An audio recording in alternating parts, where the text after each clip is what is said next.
Hello दोस्तों, एक पिता की दुख भरी हिंदी कहानी। तो चलिए आज शुरू करते हैं।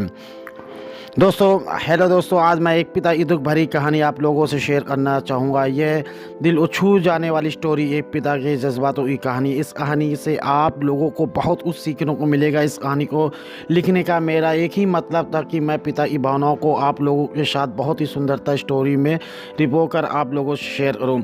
आपके माँ के बारे में तो बहुत सुना होगा, बहुत जगह पढ़ा ही होगा। माँ के लिए अच्छी अच्छी कहानियाँ लिखी गई हैं, लेकिन पिता के बारे में बहुत ही कम लिखा गया है। तो दोस्तों, ये दुख भरी कहानी उन पिता को समर्पित है जो अपने परिवार के लिए जी जान से काम करते हैं, खुद की इच्छाओं को मारकर अपने बच्चों को सपनों को पूरा कर।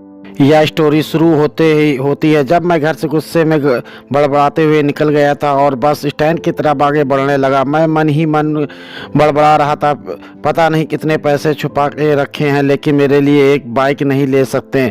अब मैं यहीं से चला जाऊंगा और तब तक वापस नहीं आऊंगा जब तक मैं खुद पैसों से बाइक नहीं खरीद लेता। इतना सोचता ही रहा था कि तभी मेरे पैर में मुझे कुछ चुभने का एहसास हुआ। नीचे देखा तो समझ आया कि जल्दबाजी में पापा के जूते पहन आया हूँ। उन जूतों में कील उभरी हुई थी जो मेरे पैर में बार बार घाव किए जा रही थी, लेकिन उस समय गुस्सा अधिक था जो मैं बड़बड़ाते हुए आगे बढ़ गया। एकाएक मुझे याद आया कि मैं पापा का पर्स भी साथ में ले आया। मेरे खुराफाती दिमाग में एक ख्याल आया, क्योंकि न आज पापा का पर्स चेक किया जाए जिसे आज तक उन्होंने किसी को हाथ तक नहीं लगाने दिया था। पता नहीं कौन सा खजाना छुपा है इस पर्स में जो इसी को हाथ नहीं लगाने देते। मैंने पापा का वह पुराना पर्स खोल कर देखा तो उसमें पैसे तो नहीं मिले, लेकिन पैसों की जगह पर एक डायरी रखी हुई थी। जब मैंने सोचा, ओह, ये तो खजाना छुपा रहा है, समझ रहा है कि यह पापा ने लिखा होगा कि किसने कितने पैसे लेने हैं, जिसको जितने पैसे दिए हैं। लेकिन मैं गलत था। जब मैंने उस छोटी सी डायरी का पेज खोल कर देखा, वहाँ पर जो लिखा था वो थोड़ा सीरियस कर देने वाला था। डायरी में जो लिखा था उसे पढ़ने के बाद मेरे चेहरे पर जो एक्सप्रेशन था वो गायब हो चुके थे, क्योंकि डायरी में वैसा कुछ नहीं लिखा था जैसे मैं सोच रहा था। पर वहाँ उन पैसों का हिसाब लिखा हुआ था जो अलग अलग कामों के लिए अलग अलग लोगों से उधार लिए गए थे।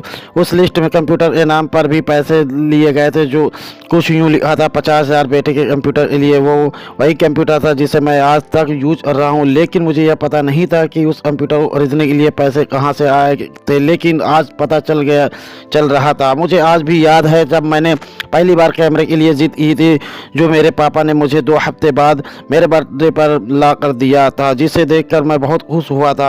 और मुझे खुश देखकर मुझसे कहीं ज़्यादा अगर कोई खुश था वो थे मेरे पापा। जब मेरे चेहरे पर गुस्सा एकदम गायब हो चुका था, जब मैंने आगे का पन्ना पलटा तो वहाँ पर कुछ विशेष शिक्षाएँ लिखी हुई थी। पहली जो विश थी जिसमें वो लिखा हुआ था अच्छे जूते पहनना। यह बात मेरी कुछ समझ नहीं आई। तभी मेरा पाँव अचानक सड़क पर बड़े हुए पानी पर जा पड़ा और तभी मेरे पाँव में गीलीपन होने लगा एहसास हुआ। जब मैंने जूता उतार कर देखा तो उसका तला टूटा हुआ था। यह देखकर मुझे डायरी में लिखी बात याद आ गई।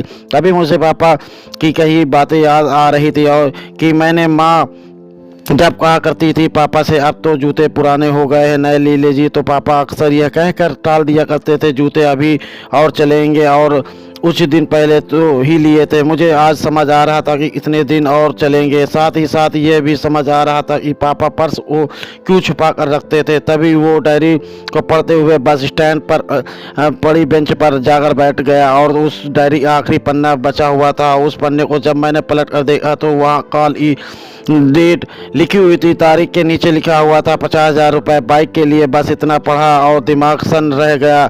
अब मेरे मन में कोई सिकवा गिला नहीं था, बस मेरी आंखों में आंसू चले जा रहे थे। मुझे आज तक नहीं पता था कि क्यों रोए जा रहा था। अब मैं जल्दी से घर की तरफ भागा, लेकिन जूतों की वो पाँव में अब तक घाव बनाने में कामयाब हो चुकी थी। मैंने जूतों को रास्ते में ही निकाल कर फेंक दिया और भागते लड़खड़ाते हुए घर जा पहुंचा, लेकिन पापा घर पर नहीं थे। मैं समझ गया वो कहाँ थे। मैं सीधा पास वाली बाइक एजेंसी की तरफ भागा। पता नहीं आज कहाँ से इतनी ताकत आ गई थी। मैं भागते हुए थक नहीं रहा था और वह भी बिना जूतों के नंगे पैर।